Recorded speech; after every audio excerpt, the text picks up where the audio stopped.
ನಮಸ್ಕಾರ. ಎನ್ಸಿಐಬಿ ಟೈಮ್ಸ್ನ ವಿಶೇಷ ವರದಿಗೆ ಸ್ವಾಗತ. ನಾನು ದರ್ಶನ್ ಹುಣಸೂರು. ಆಪರೇಷನ್ ಸಿಂಧೂರ್ನ ಹೀರೋ ರಫೇಲ್ ಯುದ್ಧ ವಿಮಾನದ ರೋಚಕವಾದಂತಹ ಮಾಹಿತಿಗಳನ್ನ ಇವತ್ತಿನ ಈ ಒಂದು ವಿಡಿಯೋದಲ್ಲಿ ನಿಮಗೆ ತಿಳಿಸ್ಕೊಡ್ತೀನಿ. ರಫೇಲ್ ಯುದ್ಧ ವಿಮಾನ ಹೇಗೆ ಕೆಲಸ ಮಾಡುತ್ತೆ? ರೋಮಾಂಚನಕಾರಿಯಾದಂತಹ ಮಾಹಿತಿ ತೆರೆದಿಟ್ಟ ವಿಂಗ್ ಕಮಾಂಡರ್. ಆಪರೇಷನ್ ಸಿಂಧೂರ್ನ ಹೀರೋ ಆಗಿ ಮೆರೆದಿರುವಂತ ರಫೇಲ್ ಯುದ್ಧ ವಿಮಾನ ಹೇಗೆ ಕೆಲಸ ಮಾಡುತ್ತೆ, ಅದರಲ್ಲಿ ಏನೆಲ್ಲ ಇದೆ ಇತ್ಯಾದಿಗಳ ಕುರಿತಾಗಿ ರೋಮಾಂಚನಕಾರಿಯಾದಂತಹ ಮಾಹಿತಿಯನ್ನ ತೆರೆದಿಟ್ಟಿದ್ದಾರೆ ವಿಂಗ್ ಕಮಾಂಡರ್ ಸುದರ್ಶನ್ ಅವರು. ತಮ್ಮ ಫೇಸ್ಬುಕ್ ಖಾತೆಯಲ್ಲಿ ಅವರು ಬರೆದುಕೊಂಡಿರುವಂತಹ ಮಾಹಿತಿಯನ್ನ ಕೂಡ ಇವತ್ತಿನ ಈ ಒಂದು ವಿಡಿಯೋದಲ್ಲಿ ತಿಳಿಸ್ಕೊಡ್ತೀನಿ. ಈ ಒಂದು ರಫೇಲ್ ಯುದ್ಧ ವಿಮಾನ ಏನಿದೆ, ಇದರ ಹೊಟ್ಟೆಯ ಭಾಗದಲ್ಲಿ ಒಟ್ಟು 14 ಸ್ಟ್ರಾಂಗ್ ಪಾಯಿಂಟ್ಗಳು ಹೊಂದಿರುತ್ತೆ. ಈ ಒಂದು ಪಾಯಿಂಟ್ಗಳನ್ನ ಕ್ಷಿಪಣಿಗಳನ್ನ ಅಥವಾ ಏನು ಇಂಧನದ ಟ್ಯಾಂಕ್ಗಳಿದೆ ಅದನ್ನ ಅಳವಡಿಸೋದಕ್ಕೆ ಉಪಯೋಗವನ್ನ ಮಾಡ್ತಾರಂತೆ. ಇದೊಂದು ಕ್ರಮಪಲ್ಲಟವಾದಂತಹ ಸಂಯೋಜನೆ. ಹೀಗೆ ಕೇಳಿದ್ರೆ ಸ್ವಲ್ಪ ಕಷ್ಟ ಅಂತ ಅನಿಸ್ಬೋದು ಅರ್ಥ ಮಾಡ್ಕೊಳ್ಳೋದಕ್ಕೆ.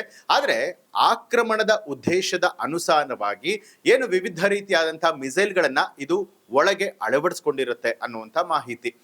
ಒಟ್ಟಾರೆಯಾಗಿ ಸುಮಾರು 9,500 kgಯಷ್ಟು ಭಾರವನ್ನ ಇದು ಸಲೀಸಾಗಿ ಹೊತ್ಕೊಂಡು ಹೋಗುವಂತ ಸಾಮರ್ಥ್ಯವನ್ನ ಹೊಂದಿರುವಂಥದ್ದು. ಇದರ ಬತ್ತಳಿಕೆಯಲ್ಲಿರುವಂತಹ ಮೊಟ್ಟ ಮೊದಲ ಬ್ರಹ್ಮಾಸ್ತ್ರದ ಹೆಸರು ಅಂತ ಹೇಳಿದ್ರೆ ಮೀಟಿಯೋರ್. ಬಹಳ ವಿಶೇಷವಾಗಿರುವಂಥದ್ದು ಇದು. ಯಾಕೆಂತ ಹೇಳಿದ್ರೆ ಪ್ರಪಂಚದ ಬೇರೆ ಯಾವ ದೇಶದಲ್ಲೂ ಕೂಡ ಈ ರೀತಿಯಾದಂತಹ ಶ್ರೇಣಿ ಮತ್ತು ಸಾಮರ್ಥ್ಯದ ಕ್ಷಿಪಣಿಗಳು ಇನ್ನೂ ಕೂಡ ಬಂದಿಲ್ಲ. ಇದು ನಮ್ಮ ಭಾರತ ದೇಶದಲ್ಲೇ ಮಾತ್ರ ಇರುವಂಥದ್ದು. ಇದು ರಫೇಲ್ ಯುದ್ಧ ವಿಮಾನದಿಂದ ಇನ್ನೊಂದು ಯುದ್ಧ ವಿಮಾನದ ಮೇಲೆ ಪ್ರಯೋಗವನ್ನ ಮಾಡುವಂತಹ ಒಂದು ಕ್ಷಿಪಣಿ. ಇದರ ಒಂದು ಕಾರ್ಯಪರಿಧಿ ಸುಮಾರು 120 ಕಿಲೋಮೀಟರ್ ವರೆಗೂ ಕೂಡ ಇರುತ್ತಂತೆ. ಅಷ್ಟು ದೂರದವರೆಗೆ ಇದರ ಮಾರ್ಗದರ್ಶನ ಹೇಗೆ ನಡೆಸುತ್ತೆ ಅನ್ನುವಂಥದ್ದೇ ಬಹಳ ಕೌತುಕವಾದಂತಹ ಒಂದು ಸಂಗತಿ. ಈ ಬಗ್ಗೆ ಇನ್ನೊಂದು ಚಾಣಾಕ್ಷತನದ ವಿಚಾರ ಏನು ಅಂತ ಹೇಳಿದ್ರೆ, ಶತ್ರು ವಿಮಾನವನ್ನ ಇದು ರಾಡಾರಿನಲ್ಲಿ ಸೆರೆ ಹಿಡಿಯುತ್ತೆ. ಅದೆಲ್ಲೂ ಕೂಡ ತಪ್ಪಿಸಿಕೊಳ್ಳದೆ ಇರುವಂತಹ ರೀತಿಯಲ್ಲಿ ಅದನ್ನ ಭದ್ರಪಡಿಸಿ ಈ ಒಂದು ಕ್ಷಿಪಣಿಯನ್ನ ಫೈರ್ ಮಾಡಿದ ಕೂಡಲೇ ಅದು ಅತ್ಯಂತ ವೇಗವಾಗಿ ಅಂತ ಹೇಳಿದ್ರೆ ಏನು ವಿಮಾನ ಹೋಗುತ್ತೆ ಅದಕ್ಕಿಂತ ದುಪ್ಪಟ್ಟು ವೇಗದಲ್ಲಿ ಶತ್ರು ವಿಮಾನದ ಕಡೆಗೆ ಇದು ಹಾರೋದಕ್ಕೆ ಆರಂಭ ಮಾಡುತ್ತೆ. ಇದರ ಒಂದು ಮಾರ್ಗದರ್ಶನವನ್ನ ರಾಡಾರ್ನಲ್ಲಿ ನಿಯಂತ್ರಣವನ್ನ ಕೂಡ ಮಾಡಬಹುದು. ಇನ್ನು ಅಕಸ್ಮಾತ್ ಏನಾದ್ರೂ ಈಗ ಪೈಲಟ್ ವಾಯುಕದನದ ವಾತಾವರಣದಲ್ಲಿ ಬ್ಯುಸಿ ಆಗ್ಬಿಟ್ರೆ ಈ ಒಂದು ಕ್ಷಿಪಣಿಯ ನಿಯಂತ್ರಣವನ್ನ ನೇತ್ರ ವಿಮಾನದಂತಹ ನಿಯಂತ್ರಣ ಕೇಂದ್ರಕ್ಕೆ ಹಸ್ತಾಂತರ ಕೂಡ ಮಾಡಬಹುದು. ಬಹಳಷ್ಟು ಉಪಯೋಗಗಳು ಈ ಒಂದು ಯುದ್ಧ ವಿಮಾನದಲ್ಲಿ ಇರುವಂಥದ್ದು. ಘನ ಇಂಧನವೇ ಇದಕ್ಕೆ ಉರುವಲು.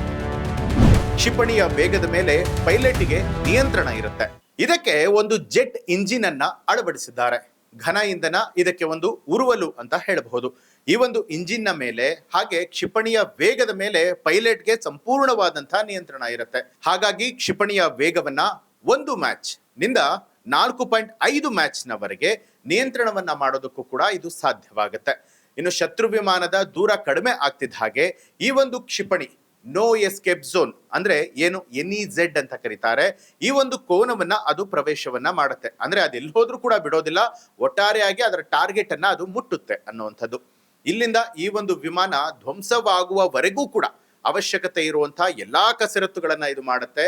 ಅಂತಿಮ ಹಂತದಲ್ಲಿ ಸುಮಾರು 4,500 ಕಿಲೋಮೀಟರ್ ವೇಗದಲ್ಲಿ ಹೋಗಿ ಇದು ಡಿಕ್ಕಿಯನ್ನ ಹೊಡೆದು ಶತ್ರುವಿನ ಟಾರ್ಗೆಟ್ ಏನಿದೆ ಅದನ್ನ ಮುಟ್ಟುವಂಥದ್ದು. ಈ ಒಂದು ವೇಗಕ್ಕೇನೆ ಈ ವಿಮಾನ ಮತ್ತು ಆಸುಪಾಸಿನ ವಿಮಾನಗಳು ಸಂಪೂರ್ಣವಾಗಿ ಛಿದ್ರವಾಗ್ತಾ ಹೋಗುತ್ತೆ.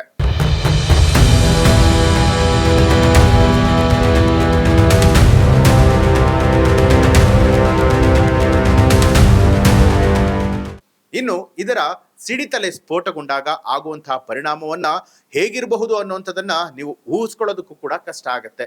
ಅಷ್ಟು ದೊಡ್ಡ ಪ್ರಮಾಣದಲ್ಲಿ ಇದು ಸ್ಫೋಟ ಮಾಡುತ್ತೆ. ಇನ್ನು ಈ ಒಂದು ಮೀಟಿಯೋರ್ಗಿಂತ ಸ್ವಲ್ಪ ಚಿಕ್ಕದಾಗಿರುವಂತಹ ಅದರ ತಮ್ಮನಂತಿರುವಂತಹ ಕ್ಷಿಪಣಿ ಅಂತ ಹೇಳಿದ್ರೆ ಅದರ ಹೆಸರು ಮಿಕಾ. ಇದು ಶತ್ರು ವಿಮಾನದ ಮೇಲೆ ಪ್ರಹಾರವನ್ನ ನಡೆಸುವಂತಹ ಸಂದರ್ಭದಲ್ಲಿ ಸುಮಾರು 80 ಕಿಲೋಮೀಟರ್ ಪರಿಧಿಯಲ್ಲಿರುವಂತಹ ವಿಮಾನಗಳನ್ನ ಬಹಳನೇ ಸುಲಭವಾಗಿ ಧ್ವಂಸವನ್ನ ಮಾಡುವಂತಹ ಸಾಮರ್ಥ್ಯವುಳ್ಳ ಒಂದು ಬಹಳ ಅಪರೂಪದ ಕ್ಷಿಪಣಿ ಅಂತಲೂ ಹೇಳಬಹುದು. ಇದನ್ನ ಫೈರ್ ಅಂಡ್ ಫರ್ಗೆಟ್ ಮಿಸೈಲ್ ಅಂತಲೂ ಕೂಡ ಕರೆಯುವಂಥದ್ದು. ಯಾಕೆಂತ ಹೇಳಿದ್ರೆ ಇದನ್ನ ಫೈರ್ ಮಾಡಿದ ಕೂಡಲೇ ಅಂತರಿಕ್ಷದಲ್ಲಿ ಇನ್ಫ್ರಾರೆಡ್ ಸಾಂದ್ರತೆಯ ವ್ಯತ್ಯಾಸಗಳನ್ನ ಗಮನಿಸಿ ಯುದ್ಧ ವಿಮಾನದ ಸಾಂದ್ರತೆಯನ್ನ ಗುರುತು ಮಾಡಿ ಅಲ್ಲಿಗೆ ಅದು ಹೋಗಿ ಟಾರ್ಗೆಟ್ ಅನ್ನ ರೀಚ್ ಆಗುತ್ತೆ.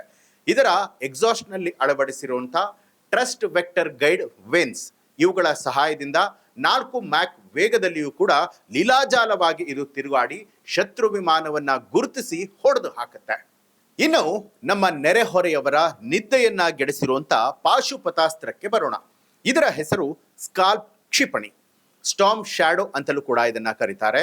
1300 ಕೆಜಿ ತೂಕದ ದೈತ್ಯ 300 ಕಿಲೋಮೀಟರ್ ದೂರದ ಶತ್ರುಗಳನ್ನ ಸ್ಥಾವರದ ಮೇಲೆ 450 ಕೆಜಿಯಷ್ಟು ಸ್ಫೋಟಕ ವಸ್ತುಗಳನ್ನ ನಿರ್ದಿಷ್ಟ ಗುರಿಯಿಂದ ಹಿಡಿದು ದಾಳಿ ಮಾಡ್ತಾ ಇದ್ರೆ ಅಲ್ಲಿಗೆ ಮುಗಿತು ಸಂಪೂರ್ಣವಾಗಿ ಶತ್ರುಗಳ ಕತೆ. ಇಸ್ಲಾಮಿಕ್ ಬಾಂಬುಗಳನ್ನ ಶೇಖರಿಸಿ ಇಟ್ಟಿರುವಂತ ಕಹುಟ ಅಣುಸ್ಥಾವರವು ಸೇರಿದಂತೆ ಇಡೀ ಪಾಕಿಸ್ತಾನವೇ ಇದರ ಕಾರ್ಯಪರಿಧಿಯಲ್ಲಿ ಬರುವಂಥದ್ದು. ಸಿರಿಯಾದ ಐಸಿಸ್ ಪಡೆಗಳೇನಿದೆ ಹತವಾಗಿದ್ದೇ ಇಂತಹ ಮಿಸೈಲ್ಗಳ ದಾಳಿಯಿಂದ ಅಂತಲೂ ಕೂಡ ಹೇಳಲಾಗತ್ತೆ. ತುರ್ತಾಗಿ ಇನ್ನೊಂದು ಮಿಸೈಲ್ ಖರೀದಿಸಿದ ಭಾರತ, ಹುಡುಕಿಕೊಂಡು ಹೋಗಿ ಮಟಾಶ್ ಮಾಡುವಂತಹ ಸಾಮರ್ಥ್ಯ. ಇತ್ತೀಚಿನ ಗಲ್ವಾನ್ ಕಣಿವೆಯಲ್ಲಿ ಚೀನಾದ ದುಷ್ಕರ್ಮಿಗಳ ದುಸ್ಸಾಹಸಕ್ಕೆ ಪ್ರತಿಯಾಗಿ ಅವರಿಗೆ ಅಂತಾನೆ ಭಾರತ ತುರ್ತಾಗಿ ಇನ್ನೊಂದು ರೀತಿಯಾದಂತಹ ಮಿಸೈಲ್ ಅನ್ನ ಖರೀದಿ ಮಾಡಿದೆ. ಇದರ ಹೆಸರು ಹ್ಯಾಮರ್. ಬಹಳನೇ ವಿಶೇಷವಾಗಿದೆ ಹೆಸರು. ಪರ್ವತ ಶಿಖರಗಳಲ್ಲಿ ಕಟ್ಟಿರುವಂತಹ ಬಂಕರ್ಗಳನ್ನ ಹುಡುಕಿಕೊಂಡು ಹೋಗಿ ಮಟಾಶ್ ಮಾಡುವಂತಹ ಸಾಮರ್ಥ್ಯ ಉಳ್ಳಂತಹ ಬಹಳ ಅಪರೂಪದ ಮಿಸೈಲ್ ಇದು. ಬಾಲಾಕೋಟಿನ ದಾಳಿಯಲ್ಲಿ ಪ್ರಯೋಗವನ್ನ ಮಾಡಿದಂತಹ ಸ್ಪೈಸ್ ಮಿಸೈಲ್ಗಳಿಗಿಂತ ಒಂದು ಹೆಜ್ಜೆ ಇದು ಮುಂದೆ ಇರುವಂತದ್ದು. ಇವುಗಳ ಕಾರ್ಯಪರಿಧಿ 60 ಕಿಲೋಮೀಟರ್ನಷ್ಟಿದೆ.